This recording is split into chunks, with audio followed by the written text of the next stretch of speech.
An object is released from a height of 7.5 meters above the ground on Earth. How much time elapses before it hits the ground?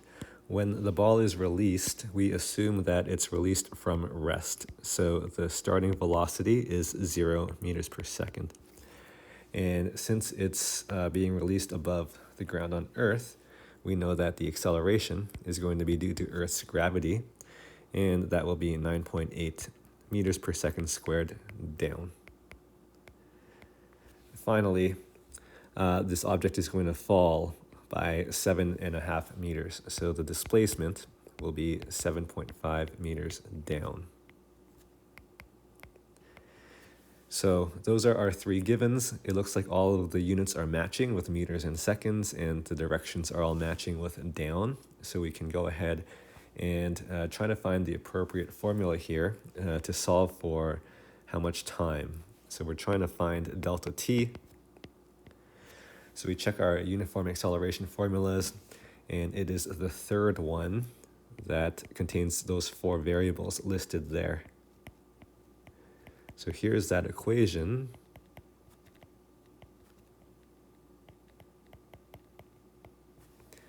And we can simplify this a little bit because the v1 equals to 0. So v1 times t equals to 0. That's no longer part of the equation. I'll just write down what's left over. And this is something I'm going to rearrange to try to isolate for the time. So the first step would be to either multiply by 2, that will cancel out the 1/2, or you can divide by 1/2 on both sides. I will be multiplying both sides by 2.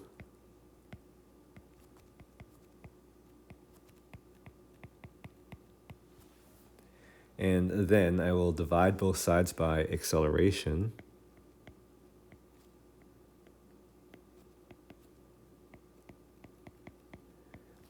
And finally, I will square root both sides.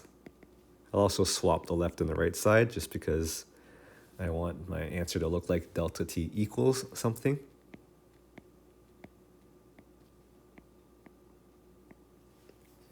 Okay, so the negative answer here will be inadmissible. There's no negative elapsed time. So I will just substitute in the values now that are listed on the left side there. And I will put that in the calculator.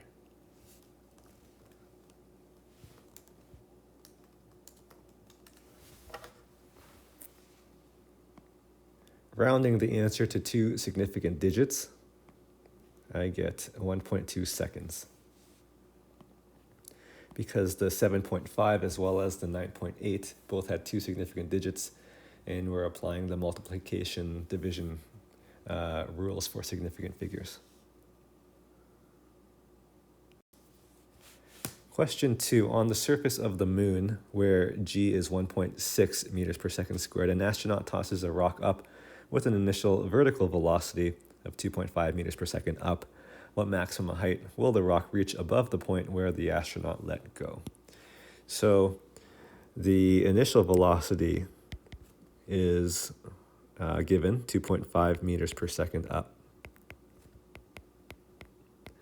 The acceleration is also given as 1.6 meters per second squared. Now that would be downwards because of gravity.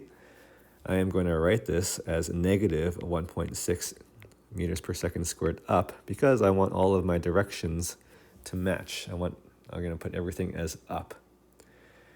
The maximum height of a projectile will coincide with when the instantaneous vertical velocity is 0 meters per second. So I'm going to have v2 be 0 meters per second. That's when this object, it gets to its highest point. For that instant, it's got a 0 meters per second velocity, and then it starts to fall back down again. So I'm looking for what this maximum height is, which is going to be a displacement. So delta D is what I'm trying to find out. So those are the four variables that I want to find an equation for. This will be equation number 5 of our uniform acceleration equations.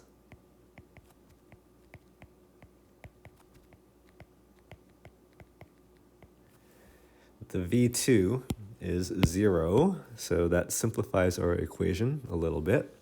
I will write down what's left over.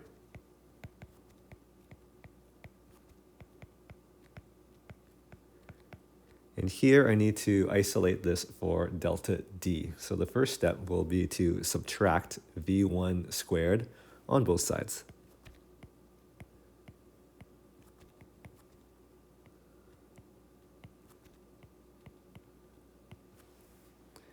And then we will divide both sides by 2a.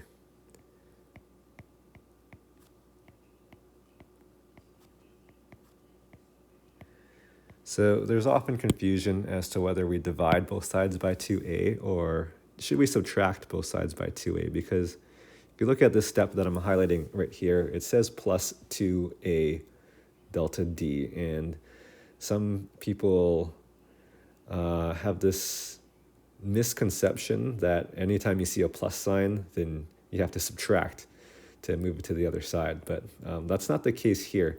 You have to ask, like, what variable are we trying to isolate for? We're trying to isolate for displacement.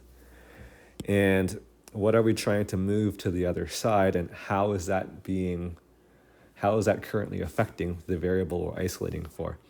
So we're trying to move the 2a over to the other side, and right now the 2a, it's being multiplied to the variable we're trying to isolate for. It's not being added to the variable we're trying to isolate for, it's being multiplied to it. So we have to do the inverse operation of multiplication, which is division. Okay, so I guess what I'm trying to say is that if you see a plus sign there, you do not automatically just think you should subtract it on both sides. You have to look a little bit more carefully. Okay, I will substitute the values in now.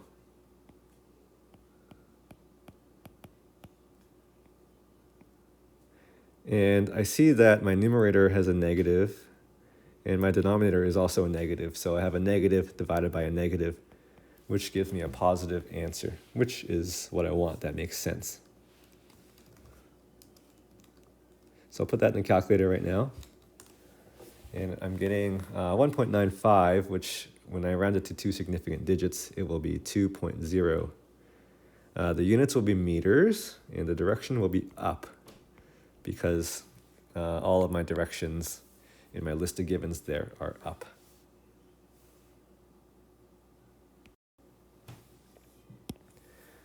If an object has an initial velocity of 22.5 meters per second up, what will be its final velocity after 3.0 seconds of free fall above Earth's surface?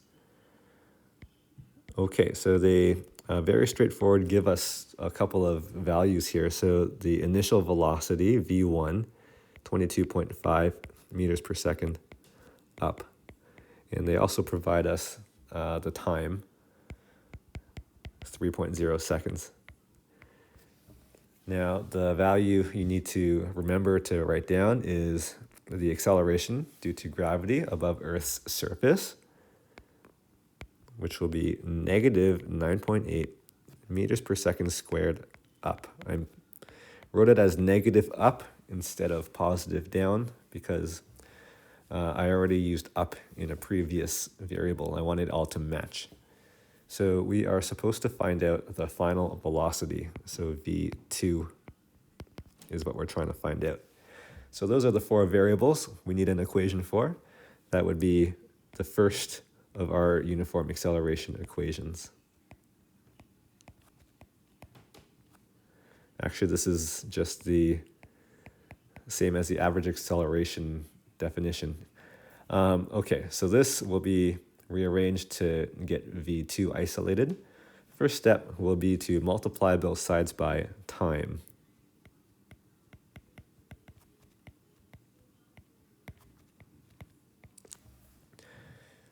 Next, we will add v1 to both sides.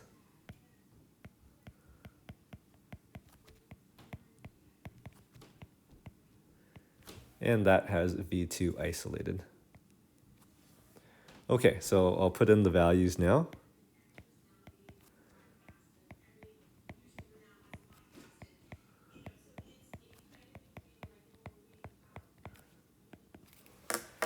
I'll put that in the calculator.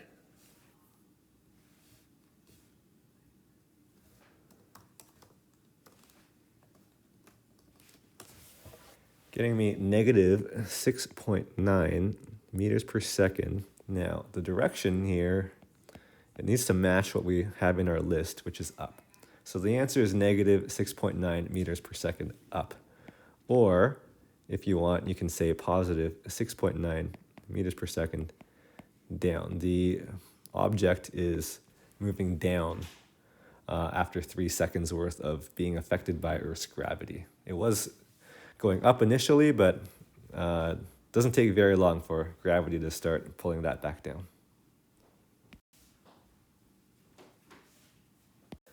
A coin has a horizontal instantaneous velocity of 2.4 meters per second forward as it slides off the edge of a table 1.2 meters above the ground. What horizontal range does the coin travel before it strikes the ground? All right, so here is a little table, and we'll have a coin. So the coin starts off with a horizontal velocity. As soon as it leaves the table, it's going to be falling down, though. So it makes this parabolic arc. And we have to find out the horizontal range. So from the edge of the table to where it lands, we have to find that out. So to do this, it's nice to organize your information into 2 columns, a vertical column and a horizontal column.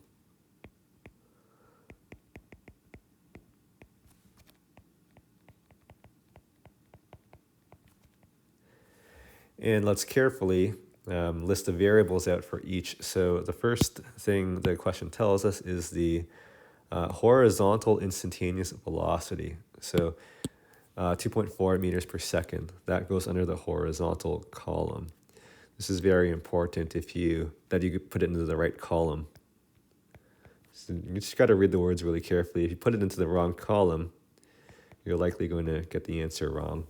So Vx is 2.4 meters per second forward. It slides off the edge of the table 1.2 meters above the ground. So that means it falls down by 1.2 meters. Okay, this coin's going to fall down by 1.2 meters. So that's a vertical thing. So I'm going to label that as the displacement in the vertical direction or the y direction of 1.2 meters down. Okay.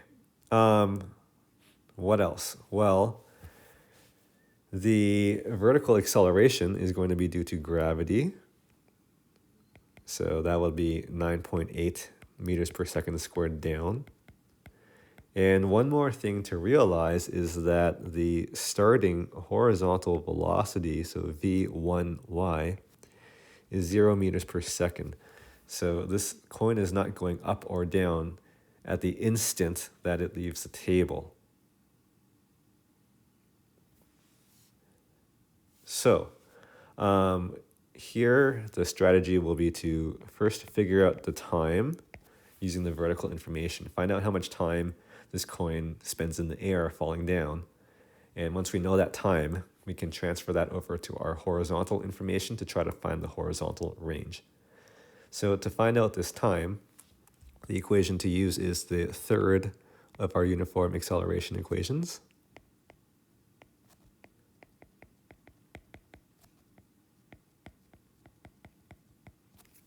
Simplifies a little bit because v1y equals to 0. So this first term is 0. Now I can isolate this for the time. This was done in problem 1, so I won't show all the steps again. This is the final result.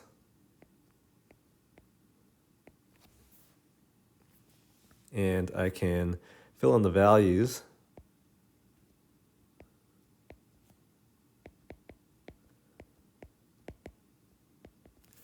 And I'll put that in the calculator.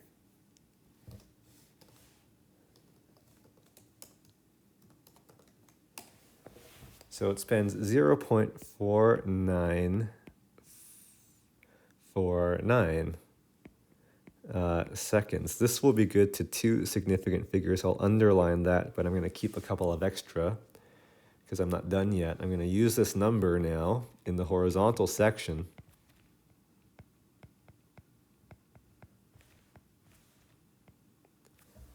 To figure out my horizontal range, which is the displacement. Horizontal range means what is the horizontal displacement. So the formula to use on the horizontal aspect of projectile motion is simply velocity equals displacement over time. Horizontally, projectiles travel at a constant velocity. There's no acceleration, so we do not use an acceleration formula. We just use the regular velocity is displacement over time formula. Rearranged, displacement will be velocity multiplied by time. So 2.4 meters per second times 0.4949 seconds will give us the horizontal range. I actually did not delete the time off my calculator yet. I have it on my screen still, so I'll use that value that's on my calculator screen and I'll multiply that by 2.4. And I'll round my answer to two significant digits. So this will be 1.9 meters forward. That's the answer. An apple is thrown horizontally from a tree at 6.0 meters per second forward and lands on the ground after traveling a horizontal range of 5.0 meters. From what height was it thrown? All right. Vertical information and then horizontal information. So let's see. It's thrown horizontally. Thrown horizontally. That goes in the horizontal column. Vx equals 6.0 meters per second forward. And then it travels a horizontal range of 5.0 meters. That also goes in the horizontal column. Displacement horizontally is 5.0 meters forwards. Vertically, do we know anything? Well, yes, we do. We know the acceleration is going to be due to gravity, 9.8 meters per second squared down. And we also know that the initial vertical velocity is 0 meters per second because this apple was thrown horizontally. I'll draw a little picture here. This is the apple. It's thrown horizontally and it starts to fall down immediately. But the initial launch was a horizontal launch, no vertical velocity at that instant. Okay, we have to find out from what height it was thrown. So it falls down a certain amount. We have to find out this height. That's the displacement in the y direction. We can't find that out yet because we don't have enough information. What we're going to need to do is figure out the time first. How much time did this spend in the air? And we can do this by using the horizontal information. We do have enough on the horizontal side to find the time. So on the horizontal side, velocity, which is constant velocity, equals displacement over time. Rearranging for time. Basically, time and velocity swap places when you do the algebra here. So it'll be displacement divided by velocity. It'll be 5.0 meters divided by 6.0 meters per second. And I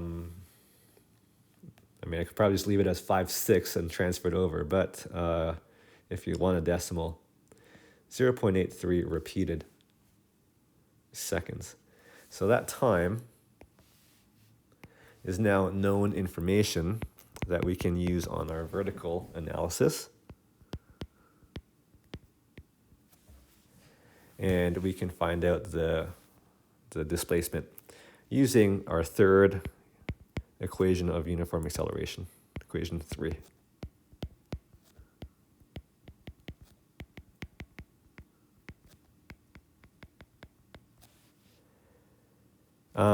The v1y is 0. First term cancels out, simplifies our equation a bit.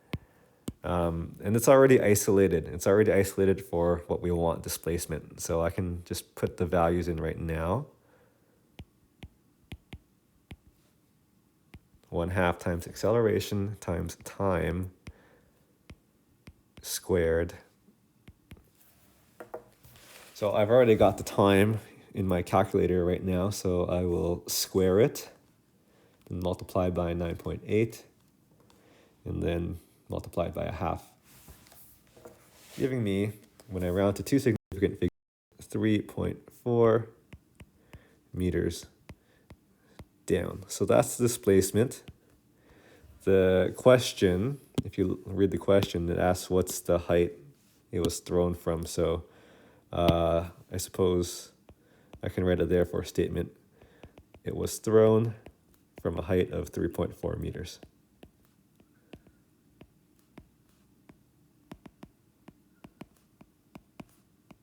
They didn't ask for displacement, but the magnitude of the displacement is basically the height, which is what they asked for.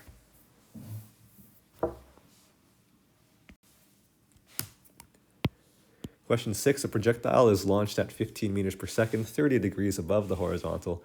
It strikes a wall that is 12 meters away horizontally. How high up the wall did the projectile hit? All right. The first thing that needs to be done for any projectile that is launched at an angle, where they tell you the speed and they tell you the angle, you should probably draw a right angle triangle, labeling the hypotenuse with the speed that they give you, so in this case 15 meters per second. And we're going to find out the legs of this right angle triangle, where the two legs are going to represent the horizontal velocity for the horizontal leg and the v1y for the vertical leg. This will tell us how fast the initial velocities were in the horizontal and the vertical directions. This is called resolving a vector into perpendicular components. We take this diagonal vector and we're going to break it down into a horizontal and a vertical vector. So we're going to use basic trigonometry to do that, the primary trigonometric ratios, to figure out the, I'll start with the y component, the vertical component. That's the opposite side to the 30-degree angle. So I'm going to be using the sine ratio, because sine is opposite over hypotenuse. So it's 15 times sine of 30 degrees, which works out to be 7.5 meters per second. And I'm going to throw in the direction as well. It's up, because the question said it's 30 degrees above the horizontal. We know that it's initially moving upwards. Now for the x component, the horizontal side of that triangle, that's the adjacent side to the 30-degree angle. So I'm going to do hypotenuse times cosine of 30 degrees. That'll get me the adjacent side. So this is 12.99, so I think I'm safe to round this to 13 meters per second forward. Okay, so that's the first thing you want to do when you have a diagonal projectile and you're told the angle and you're told the initial speed. Now we can take these two values we just got, we can put them into our lists of variables that I'm going to split into two columns, a vertical column and a horizontal column. So the v1y will be transferred into the vertical column, and the vx will be transferred to the horizontal column. Okay, other things I know are the projectile strikes a wall 12 meters away horizontally. So try to put in these words to make it obvious which column it should go in. This should go in the horizontal column. And it's a displacement. It's measured in meters, which is a unit of displacement.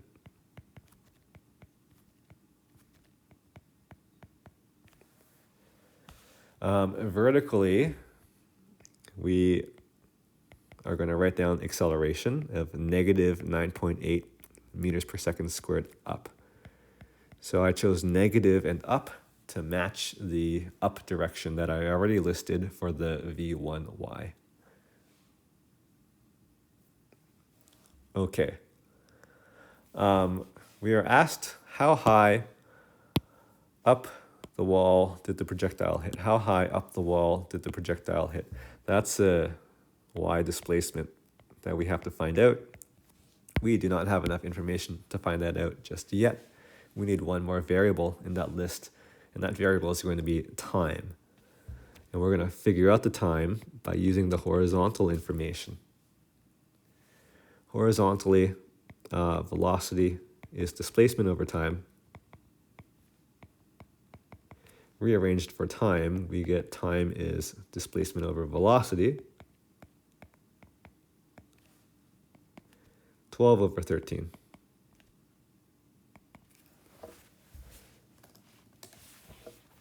.923 seconds. Okay, so that value, the 0.923 seconds, we can transfer that over to the vertical information. Time is the one variable that the two have in common.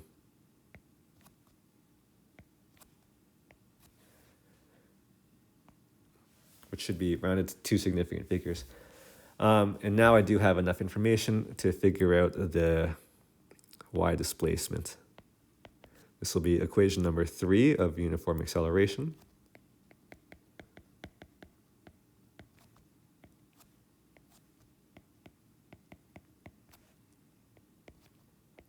It's already isolated for displacement, so I just have to put in the values.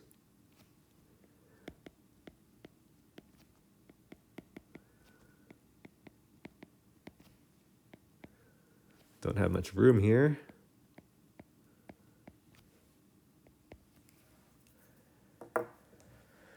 Okay, I'm going to do this in 2 steps here because I want to keep track of rounding. So the first term, 7.5 times 0.923,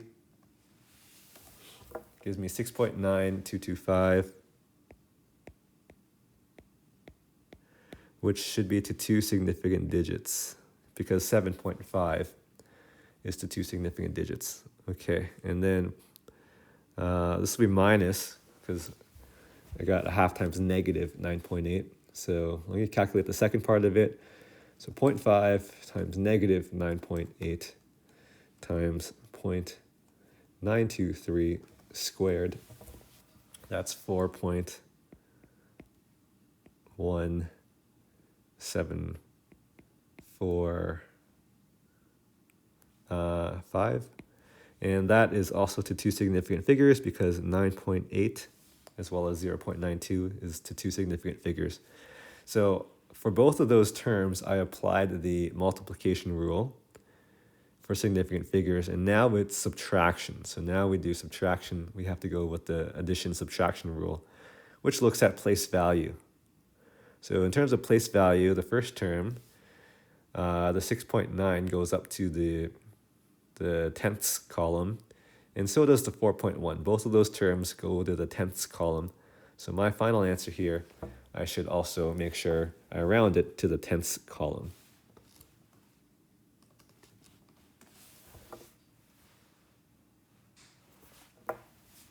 So this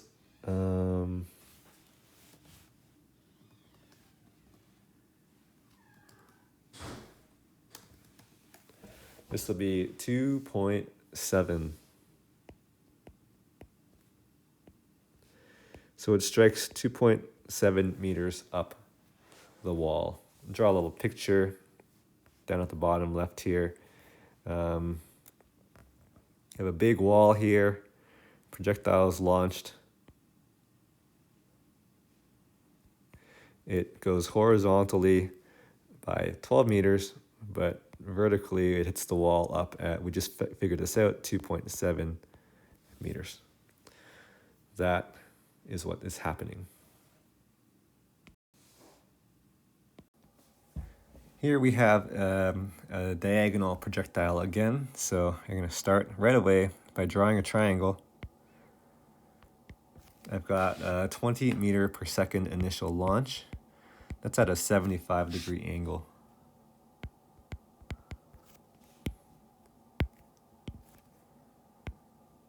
So I form this right angle triangle out of it.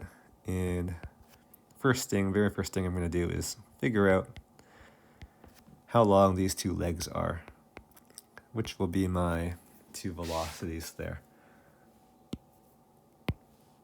Okay, so the opposite side of 75 degrees, which is the V1y, will be 20 times sine of 75 degrees.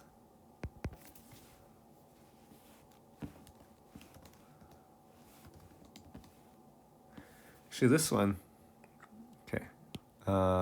Instead of getting the number right away, I may just leave it as 20 times sine of 75 degrees. Show you how that works. And I'll do the same thing for Vx. 20 times cosine of 75 degrees.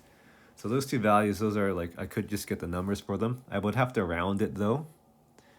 The less rounding I do, the better. So it may actually be better to just leave it in these forms for the moment.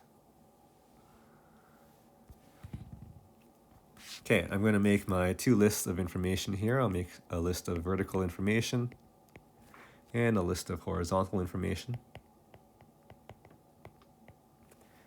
First thing I'll transfer over is what I just calculated or determined. So 20 times sine 75 degrees, this will be meters per second, up. It starts going up because it says above the horizontal. And then Vx will be 20 cosine 75 degrees, meters per second, forward. Okay. The projectile is going to hit a drone that is 15 meters high. So that is a vertical piece of information, and it would be the vertical displacement that this projectile travels, 15 meters up. Also vertically, we know the acceleration is due to gravity, which will be negative 9.8 meters per second squared up. I made it negative and up so that all of my variables listed in this column have the same direction, which is up. So what horizontal range did the projectile travel? So that's the question we're asked to solve. We're asked to find out the displacement in the x direction. To do that, I first need to figure out how much time this projectile spent in the air, which I can do using my vertical information. I can use the third equation of projectile motion.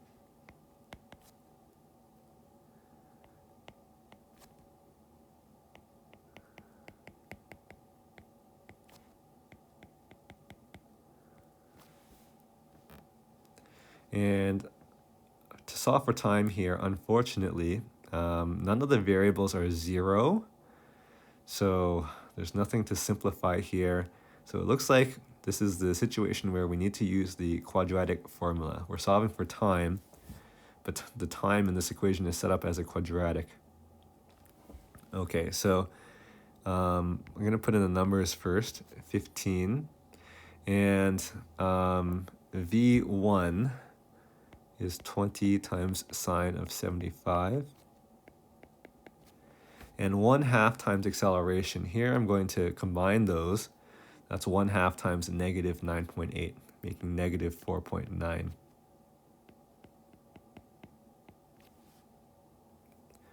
Okay, 20 times sine of 75. I think, so it looks like I actually do need to figure out that number so I can put it into the quadratic formula. That is 19, I just put it in the calculator now, 19.32. Okay, so I'm going to erase that value and replace it with 19.32.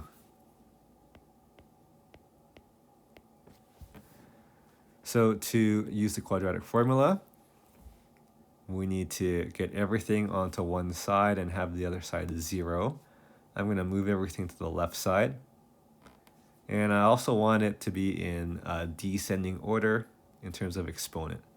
So it's going to be positive 4.9 times squared, because it was negative on the right side. I'm moving it to the left side now, so it'll be positive.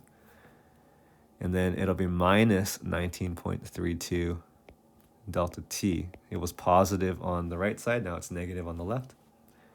And plus 15, this 15 didn't go anywhere, it just stayed there on the left side of the equal sign, and it's positive. Equals 0. Okay, it's nothing on the right side now. I moved those terms over. So with this, 4.9 would be the a value, negative 19.32 would be the b value, positive 15 would be the c value, and here is where I need to use the quadratic formula. So don't have much space here. I think I'll take up this space over here. Quadratic formula is negative b plus or minus root b squared minus 4ac all over 2a. So with our values, it'll be negative of negative 19.32. That's positive 19.32. Plus or minus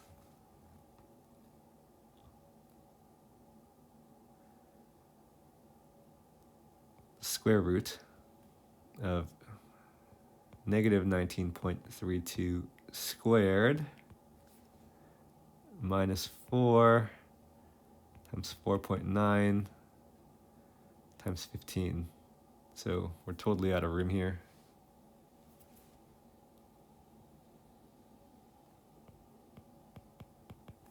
All over 2 times 4.9. Okay. So I'm going to be putting that into the calculator. This may take a while, so bear with me. I have to do it twice because of that plus or minus symbol in there. I have to do it once using the minus sign and then again doing the plus sign. So I'll start with the minus sign. 19.32 minus square root of 19.32 squared minus 4 times 4.9 times 15, all of that over 2 times 9.8, or sorry, 2 times 4.9. So that gives me 1.063 seconds. These are going to be the two significant digits, because when I divide by 4.9, that's got two significant digits. You're going to have to do that all over again, but using the plus sign right before the square root. So 19.32 plus square root 19.32 squared minus 4 times 4.9 times 15. All of that over 2 times 4.9. Okay, so this gives me a second answer of 2.88.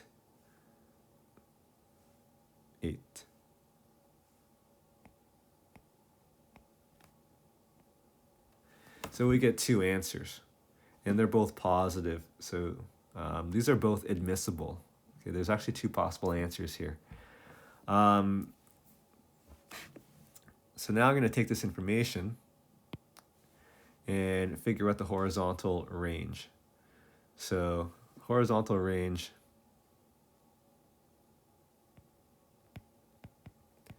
will be the velocity, horizontal velocity times time, and I have to do it twice. So it'll be 20 cos 75 degrees, that's the velocity, times 1.063 seconds, or 20 cos 75 degrees times my other possible time is 2.88 seconds. You have two answers here. Since I've got the second one kind of loaded up in my calculator, I'll do that first. So this gives me 15 meters after rounding to two significant digits. And the other one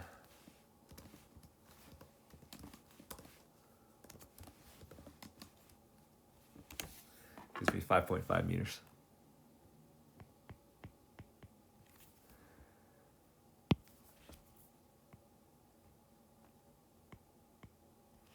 Okay, so two possible answers for this question. So why are there two answers? I'm going to draw a little picture down at the bottom. So you have your ground, you can have your drone. That's a drone, okay? And we're going to shoot it with the projectile. Now, two things can happen. You can have a projectile shot from, say, here, 15 meters away, which goes up and then comes back down and hits the drone. Okay, that's 15 meters away from the drone. Or you can actually go closer to it, 5.5 meters away, and you shoot it at the exact same velocity, but this time it hits the drone on its way up instead of on its way down. So that's why there are these two possible answers for hitting this drone, even though they are both shot with the exact same speed at the exact same angle.